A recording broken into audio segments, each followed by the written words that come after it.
Thank you for listening to the Good Neighbor Podcast, West Denver. Here's a quick message from our sponsor, Local Works Wheat Ridge, provided by its Executive Director, Paige Piper. Local Works is a nonprofit organization whose mission is to make Wheat Ridge a more vibrant and sustainable place to live and work. Our mission and action is programming that provides neighborhood revitalization and small business support, keeping and growing the businesses we know and love in Wheat Ridge. In simpler form, we provide connection. Connection to business, connection to community. This is the Good Neighbor Podcast, the place where local businesses and neighbors come together. Here's your host, Meg Smith. Well, hello, everyone. Welcome back to the latest episode of the Good Neighbor Podcast, West Denver. Today, I'm here with Micah Jefferson of Restoration One of West Denver. How are you, Micah? I'm doing well, Meg. How are you doing?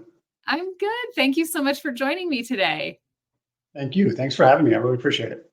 Yeah, well, we're always excited to share another local business with the community. So tell us a little bit about Restoration One. So Restoration One is basically a disaster restoration service. So if you've had water, fire, mold, even hoarding, other things like that, we take care of those, and then we put your house back to normal. Or if you want any upgrades along the way, we can do that as well. So that's in a nutshell, kind of what we do. That's interesting. You can also do some upgrades while in the process. Yep, 100%. Yeah, a lot of our clients, if they've had a kitchen or a bathroom that's been affected and they were planning on upgrading it in 2 or 3 years, and it's a covered loss, but from insurance, they may decide, we're already getting this money to put it back the way it was. Why don't we, spend a little extra and get the things we were thinking about doing down the road? Yeah, well, that's obviously the wise choice. Exactly. So that's fantastic. What a good, synergy there of those two services. That's very smart. Thanks. So what got you into this? I know you have the firefighting background. What's the impetus to get involved with Restoration One? Honestly, it was, I was in corporate America. I worked for a company called Level 3 Communications up in Broomfield, pretty much immediately after I came out of college. So I was there for about 20 years and, kind of hit a point in my life where I wanted to do something different and, looked around at a couple different things, talked to an executive coach, for people looking to start their own business. And she pitched a lot of IT firms, like the Geek Squad and stuff like that. And after spending 20 years in IT, it's like, my feedback to her was, I'm kind of done with that. I'd like to do something different. And she pitched Restoration One. It is a franchise, and I really liked the model. I like the fact that it. Everybody calls it recession proof. It's not recession proof. It's more resistant, because if someone has 6 inches of water in their basement, they really can't say, hey, let's wait till things get better economically before we get this taken care of. It's something you need to do right away. So, that's what attracted me to it. Just helping out people. It is a lot of fun to,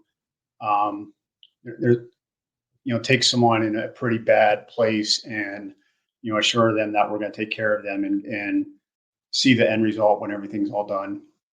Mm-hmm. So, you're providing a very valuable, important service and helping that homeowner. And so that's fantastic. Exactly. Yeah. So why do you think folks choose to work with you over, some of your competitors? I think, a lot of our competitors are, they're what's called preferred providers for the insurance companies. So the insurance companies actually recommend them. We're not on anyone's preferred provider list. What that allows us to do is do the job right. Preferred providers are limited in terms of the amount of equipment, the number of hours, what they can do. And, sometimes it's hard to be profitable and do that. So, they may or may not, and I'm not saying that about it, take shortcuts and things like that. We don't have to do that. We can do everything the right way. We train our technicians to dry everything correctly. and then rebuild it the right way as well. When you go with a preferred provider, you may end up being the GC or the general contractor on your rebuild, because you may not get enough money to hire an actual GC. When you work with us, you get a GC. You don't have to constantly, coordinate subcontractors, painters, things like that.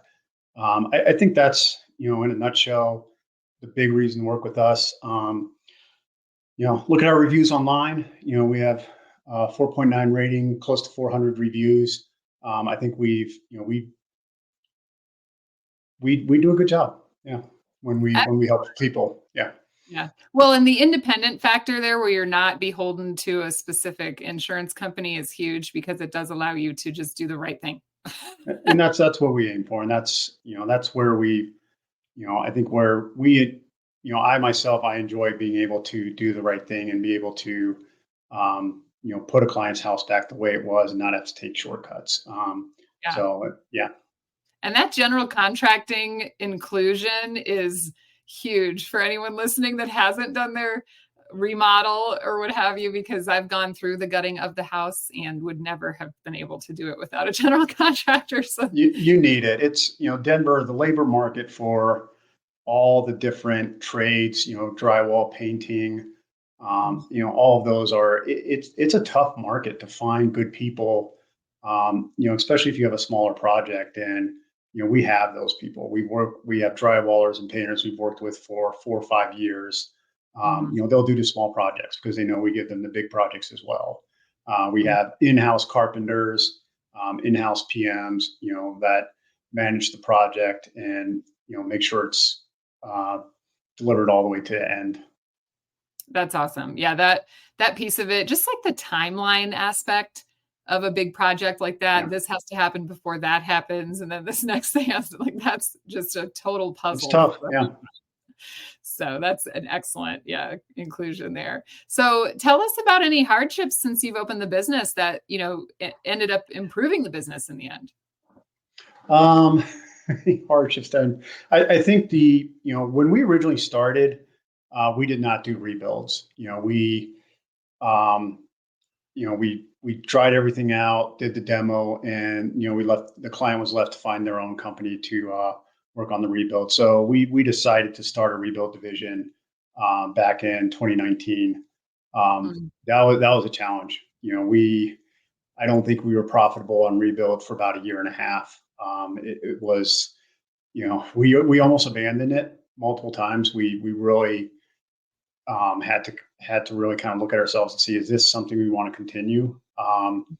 But a lot of our clients hire us because we can do everything end to end. And, over the past 3 years, our rebuild department's profitable. We'll now take rebuilds from clients that have worked with other mitigation companies, and that mitigation company doesn't do rebuild. If they call us up, 100%, we'll take a look at it and help you, and we'll do it. Getting into reconstruction and doing that and mastering that was a challenge. And it definitely it took a lot over the years. Yeah, to build it out. But now, it's the right way to do it, right? So you want to be able to provide the full service, not only help repair the space, but, put it back to the way they need it to be. And it's well worth it. I'm glad that you stuck with it. So are we. It's become a good division. We have good people there. And it's a real part of our company that, that we cherish and enjoy working with. Awesome. Yeah. And then, so is there any seasonality or, updates for the spring about your services that you want to share with the listeners? Yeah, I mean, there is definitely seasonality. The winter is our kind of our Super Bowl season with freezes and pipe bursts and things like that. As we get into the spring, what we start to see more of is, we find that a lot of people don't go down to their basement very often. It's something I've discovered is, a lot of folks don't go down their basement, and then they'll go down to it, to get a Christmas tree or do some spring cleaning and find that, oh, wow, this did flood. And now I got a real bad mold problem down there. That's what we start to see more of in the spring. We also start to see a lot of tree roots getting into pipes. coming out of people's homes. So tree roots getting in, blocking lines coming out of someone's home, and then backing up into the basement or the first floor. That's the seasonality we start to see this time of year. Air conditioners start getting cut on. They find out they have a leak or something like that. That's kind of the period where we're starting to enter. Okay, so everybody needs to go check their basement. It amazes me, and I never really thought about it. A lot of folks don't go down their basement, especially once kids leave. Once kids leave, and things you don't go down there, and then all of a sudden you walk down, and it doesn't look like it's supposed to. Yeah, it looks a lot different. So you gotta check your basement. Check the basement, and then call Micah if there's something wrong. There you go. Perfect. Everyone's homework assignment from listening to this. So awesome. So how do you get involved in the community? We like to find out, how our interviewees either get involved themselves in the community or maybe through the business. Like, are there things that you guys are supporting? One of the things my wife and I strongly support and strongly believe in is our church. We go to Red Rocks Church up in Arvada. So we strongly support that church. We're part of their legacy team, and we're actually, I think, part of some new team that's forming that helps folks that are coming in new to the church and to the Arvada branch of Red Rocks Church. My wife and I both are retired firefighters on Genesee Fire and Rescue. We were both on it for about 10 years. And as our kids kind of reached teenage years and sports and all those things started to happen, we just kind of found it was very difficult to meet the commitment of owning a small business and the fire department. So we retired a few years ago. So those are our primary things, that we work through. So my son plays baseball. We help out with that baseball team. Okay, like that. Cool. Yeah. We have a sports website where we're interviewing athletes, Pee Wee to Pro. Oh, really? Doing interviews there, and also in neighborhood publications. So let's talk more on that. And everyone, absolutely, the website's BVM, Best Version Media, bvmsports.com. So go check it out. And then how can folks learn more about you and connect with you? What's the best way to connect? I think, the best way is, our website, restoration1ofwestdenver.com. That really gives a list of the services that we offer, example projects that we've done, things like that. Our Google page as well. You can go there. You can see, we try to upload photos pretty regularly, blog postings, things like that, projects we're working on. I think those are primarily the two ways. We're not a business that folks, visit, but hey, if anyone wants to come and take a look at all our equipment and our vans and things like that, I'd be more than happy to take a walk around the warehouse. It's always fun to show that off. Yeah. Well, any restoration aficionados out there. Well, thank you so much for visiting with me today, Micah. Oh, thank you. Thanks for having me. Yeah. Thank you for listening to the Good Neighbor Podcast. To nominate your favorite local businesses to be featured on the show, go to gnpwestdenver.com. That's gnpwestdenver.com or call 720-295-9588.